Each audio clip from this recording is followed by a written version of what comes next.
홍명보 감독이 이제 만전을 치르고 나서 국내로 귀국을 했는데 인터뷰에서 어떤 이야기를 했냐? 이제 기자가 손흥민 의존이 지나친 거 아니냐라고 질문을 했는데 홍명보 감독이 아니다. 나는 동의하지 않는다.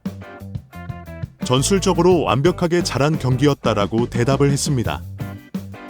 A매치 2연전, 그러니까 팔레스타인과 오만 전에 총평을 해달라고 했을 때 시작하는 입장에서 나쁘지 않은 결과다.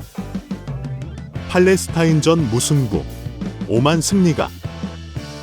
그리고 남은 경기에서 전체적으로 어떤 식으로 잘 준비할지 좋은 생각을 가질 수 있었던 경기였다. 그리고 이제 두 경기를 통한 소득이 1차전보다 2차전이 나았고, 그리고 팔레스타인전도 전반전보다 후반전이 나았다. 점점 더 이제 좋아지고 있는 모습을 보여줬다는 것이 성과다. 뭐 이런 얘기를 한 거죠.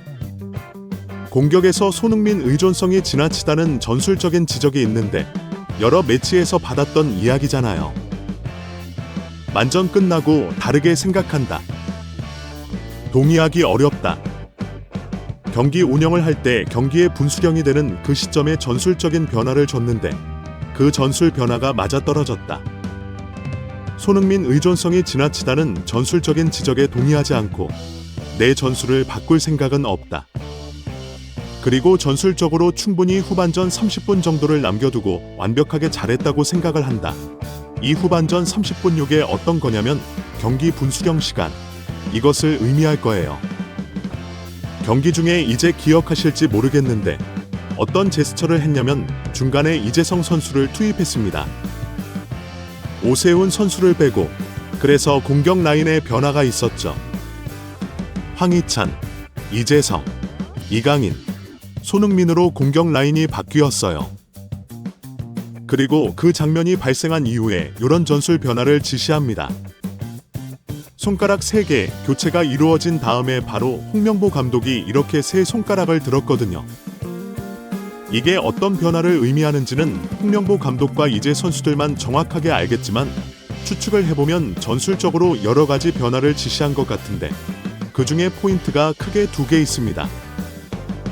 딱 저 기점으로 첫 번째는 상대가 밀집 수비를 펼치고 있을 때 손흥민, 황희찬, 이강인 4명이 모여 있고 오른쪽에 서령우, 왼쪽에 명재가 올라가 있는 이런 전형이었고, 그리고 이제 박용우가 약간 내려와서 3백을 만드는 이런 형태였어요. 이게라 볼피아나라고 이야기되는 형태인데 여기서 첫 번째는 이재성을 오세훈 대신에 투입했습니다. 그러면서 황희찬이 올라가 있는 이런 선수 변화가 있었죠. 첫 번째. 두 번째는 정승현, 김민재의 자리를 바꿨어요. 저 김민재와 정승현 변화가 아마도 그래서 세 손가락이 정승현, 박영우, 김민재를 백처럼 만들어라였던 것 같아요.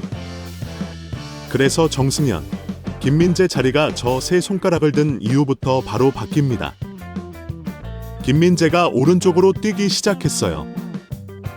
그러면 요 전술이 이루어진 다음에 어쨌든 두 번째 골이 나왔죠. 그 다음에 세 번째 골까지 나오면서 이겼어요. 그러다 보니까 홍명보 감독이 변화가 분기점에 이루어진 나의 전술적인 포인트였고 이게 통했다라고 이야기를 한 것 같거든요. 근데 이제 여기서 과연 홍명보 감독의 전술이 경기 결과에 많은 영향을 끼쳤나? 요거를 좀 봐야겠죠. 황희찬 선수를 원톱으로 둔 전술이 유효했다고 이야기를 한다면 유효하지 못했습니다. 이재성 선수가 들어오면서 이제 황희찬, 손흥민, 이강인 4명의 선수를 이렇게 가운데 뒀어요. 그리고 여기에 서령우 선수 자리도 황문기 선수로 바꿨죠. 그런데 여기서 황문기, 명재를 쭉 높게 올렸어요. 그리고 오세훈이 아니라 이재성을 투입하면서요. 가운데 지역에 이강인, 황희찬, 이재성, 손흥민 이 4명의 선수를 넣는다는 건 어떤 스타일의 변화가 있냐면 키가 큰 오세훈이 아니라 측면과 중앙을 다 오갈 수 있는 황희찬, 이재성, 손흥민, 이강인 이런 선수들이 있다는 거예요. 그러면 공간을 만들고 선수들이 침투에 들어가는 형태로 바뀌어야겠죠. 선수의 성향을 바꿨으니까. 오세훈 선수가 있을 때는 크로스를 올리거나 박스 안으로 넣어서 오세훈이 버텨준 다음에 떨어뜨려주는 볼을 가져가는 이런 형태였을 거고, 그리고 황희찬, 손흥민, 이강인, 이재성이 키가 큰 선수들이 아니니까 그러면 여기서는 어떤 형태가 돼야 되냐? 요겁니다. 측면에서 황문기, 명재가 높게 올라오고 수비가 끌려 나올 때 이때 가운데 있는 이강인, 이재성, 황희찬, 손흥민이 공간으로 침투해 들어가는 거죠. 계속 스위칭을 하면서 이렇게 됐어야 되지 않을까 싶어요. 홍명보 감독의 선수 변화가 통했다면? 근데 이제 문제는 뭐냐면 데이터를 보면 오세훈 선수가 교체로 아웃이 된 이후부터 한국의 크로스가 급격하게 많아집니다. 오세훈 선수가 있을 때의 크로스보다 오세훈 선수가 나가고 이재성 선수가 들어와서 공격 라인이 황희찬, 이강인, 손흥민, 이재성일 때요. 선수들이 박스 안으로 약을 들어갈 때 황문기, 명재가 크로스를 올리는 횟수가 많아졌어요. 홍명보 감독이 이제 만전을 치르고 나서 국내로 귀국을 했는데 인터뷰에서 어떤 이야기를 했냐? 이제 기자가 손흥민 의존이 지나친 거 아니냐? 라고 질문을 했는데 홍명보 감독이 아니다. 나는 동의하지 않는다. 전술적으로 완벽하게 잘한 경기였다라고 대답을 했습니다. A매치 2연전, 그러니까 팔레스타인과 오만 전에 총평을 해달라고 했을 때 시작하는 입장에서 나쁘지 않은 결과다. 팔레스타인전 무승부, 오만 승리가. 그리고 남은 경기에서 전체적으로 어떤 식으로 잘 준비할지 좋은 생각을 가질 수 있었던 경기였다.